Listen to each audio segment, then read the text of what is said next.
সকাল সকাল উঠে আমি রেডি হয়ে গিয়েছি বেরোবো বলে। কেন বেরোচ্ছি সেটা জানার জন্য কিন্তু পুরো ব্লগটা দেখতে হবে। গুড মর্নিং, এখন প্রায় 9টা বাজতে যায়। আমি রেডি হয়ে নিয়েছি, কারণ কি একটু আই কেয়ার ক্লিনিকে যাব। মায়ের চোখের অপারেশন হয়েছিল, সেটার চেক আপ আছে। সেপ্টেম্বর একটা কমপ্লিট হয়ে গেছে, আর একটা এই সেকেন্ড আই হয়েছে, সেটার জন্য চশমায় পাওয়ার দেবে, ফাইনাল চেক আপ হবে, সবের জন্য যেতে হবে। তো সারাদিন কি কি করি সেটা তোমরা দেখতে থাকো। এইবার আমি ব্রেকফাস্ট করে নেব, বেরোতে হবে বলে। আর এদিকে মাকে দেখো, কালো চশমা পরে আছেন। আজকে গেলে চশমা খুলে দেওয়া হবে আর চোখ চেক করে নতুন চশমা দেওয়া হবে।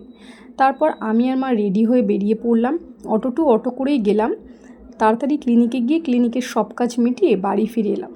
বাড়িতে এসে দেখি লাঞ্চে হয়েছে আজকে খিচুড়ি আর বেগুন ভাজা।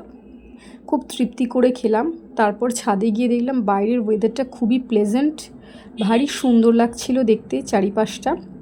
তারপর আমাদের ছোট্ট বাগান দেখো, যেটা কিনা আমার বাবা নিজের হাতে করেছে। বাবাই এই বাগানের পেছনে যা কিছু করার করে থাকেন।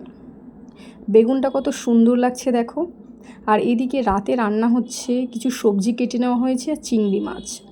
এদিকে আরেকটা মাছও ছিল, তবু এগুলো করা হচ্ছে, পরের দিন সকালে লেগে যাবে। আজকের ব্লগটা এই পর্যন্ত। আবার তোমাদের সাথে খুব তাড়াতাড়ি দেখা হবে নেক্সট ব্লগ নিয়ে। টাটা।